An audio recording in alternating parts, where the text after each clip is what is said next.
it's Jem here. Thank you for joining me, YouTube. I hope you are well. I'm going to be talking about loneliness in this video because around this time of year, festive, holidays, all of that, I often think about people that are on their own, people that are lonely, people that don't have family, people that don't have, a Christmas dinner to have with their family or friends. And yeah, it can be quite an emotional time of year, especially if you're on your own. So this video is for anyone that is feeling lonely, feeling isolated, feeling that they are on their own, and just to let you know that you are not on your own. I am here. I can't physically cuddle you. I'll try. But it's just, I wanted to just talk about loneliness because it is a part of mental illness. It's not necessarily a mental health problem, but one can feed the other. So feeling lonely itself isn't a mental health problem, but having a mental health problem increases your chance of feeling lonely, and feeling lonely can have a negative impact on your mental health. So I did this little diagram. I love my little diagrams. So it's this sort of cycle. Mental health has made me lonely. Feeling lonely has damaged my mental health. My mental health made me lonely. So you go in this sort of cycle. And if you are like me, and when you're avoidant, eventually this could probably make you not want to leave the house because you're feeling so damaged that and you're feeling so lonely that actually you don't have that confidence, you don't have that strength to go out and be with people. And it is a very, very lonely place to be. I know what loneliness feels like, and it's not just about being on your own, because some people are quite happy being on their own. I'm quite happy being on my own sometimes. I like peace and quiet. I like to chill. I like to kind of put the radio on and have a crochet, or do some craft or a puzzle or something like that. But some people, need a lot more social interaction. Some people need to be surrounded by lots of people, to be doing lots of things, and going out all the time, arranging, things like that. So everyone's different. But if you are experiencing loneliness, especially this time of year, then my heart goes out to you. But we're going to talk about some possible things that we can do. So think about what is making you lonely. Being alone isn't the same as being lonely. I've been in relationships before when I've been physically with someone and they're next to me, but I have no idea who they are. They're distant from me. They've, upset me. They've ruined my life. And I felt lonely, even though I'm next to someone. So I've always found that if I'm feeling lonely with that person, they're not a really good person to be around. So it's a bit of a sidetrack. There's nothing wrong with being on your own if you are comfortable with it. People usually describe being lonely for two reasons. So think about these two reasons and think about if either of them resonate with you. So they simply don't see or talk to anyone very often, or even though they are surrounded by people, they often don't feel understood or cared for. So those two reasons are probably one of the reasons why you are feeling lonely. So deciding which is the case for you may help you find a way of feeling better.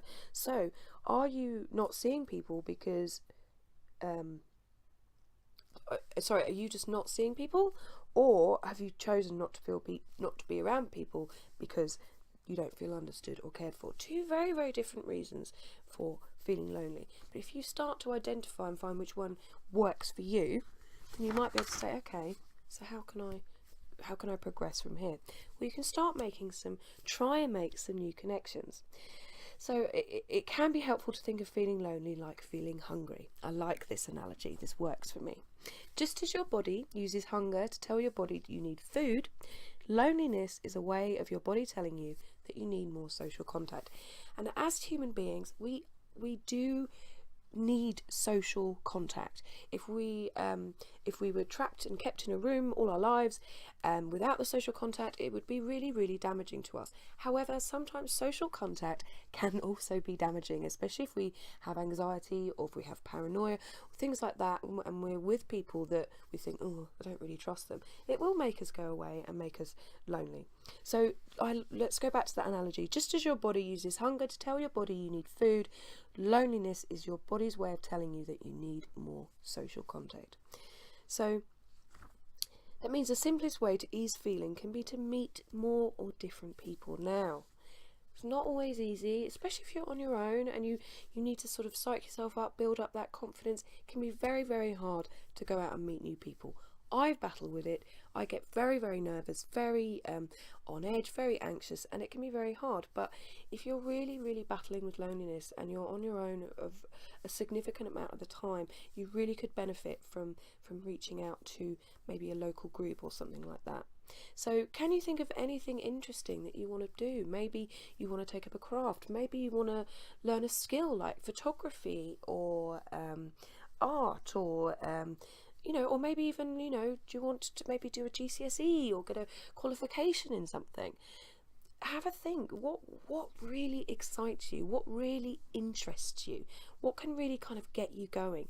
And then see if you can find something that means that you can maybe find a course or a group or something like that. This could help you connect with new people, connecting on the same level, talking about the same sort of interest, and you could make a chum from there as well.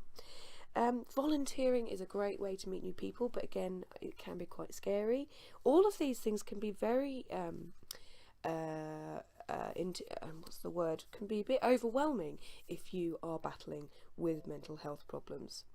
Don't know what that was, but yeah, so volunteering is a really good way. And actually, if you really don't want to maybe sort of venture out yet, but you want to kind of feel like you're part of a community, then join an online community, maybe a forum. There's a place, there's many sort of forums you can go to, and there's actually a few websites here as well. Web of Loneliness, which I came across, which is absolutely amazing website, and it's all kind of people contributing like their art and music and their sort of story, their journey about loneliness, and it was a really powerful website. The link is in the description below. So I'm not saying it's an easy thing to do. It's not an easy thing to do, and some people, for reaching out sounds overwhelming, but you might be able to get some support. You might be able to maybe get a referral from your GP, or you may be able to phone around and find sort of a group for you. But if it doesn't mean you have to go straight away. It doesn't mean you have to go every week. Doesn't mean you have to commit to it and then if you don't, you're a failure and then you'll mess up. Forget all of that. It's about slow steps. Anything, when you're making a change in your life, when you're making a difference in your life, it has to start small. If you start going too big, you will feel like you're climbing a mountain, and then you probably will be like, no, it's too much. Whereas if you take it nice and slow, nice and relaxed, not too much pressure on yourself, be kind to yourself, gentle on yourself, then you're more likely to stick at it. If you're feeling lonely right now, there's information in the description below. Samaritans, what's their number? 116123. That is Samaritans 116123, and that's in the UK. There is information in the video at the end that will give you information for America and Australia for coping with anything like that. Samaritans, Web of Loneliness, Mind.org, Mental Health Foundation, and Sane. All really great information for loneliness, and that is all in the description below. But if you are feeling lonely at this time of year, then try, even if it's just a kind of pop into town, go and have a coffee, get yourself used to kind of doing stuff like that. And the more confident you become, the more likely you are to be able to go and reach out for new connections. But yeah, my heart goes out to you. Loneliness is can be a really sad place to be. When I've been lonely, you just feel lost, you feel isolated, and the thought of trying to do anything seems so huge. But the more you try, the more you make those little steps to make a change, then hopefully you will start to feel more confident and less lonely. Thanks for watching. Please comment in the space below. Please tell me about your experience of loneliness. Have you made new connections and managed to reach out to people to help you with your loneliness? or are you still battling it with it, and some information today has been helpful? Whatever you want to share with me, please share it in the comments section below. Please like and subscribe if you haven't already. Take care of yourselves. You are lovely. You are a wonderful human being. You deserve to be on this planet, and thank you for being part of the Little Blue Pot community. Take care. Please like and subscribe if you haven't already, and I'll see you next time.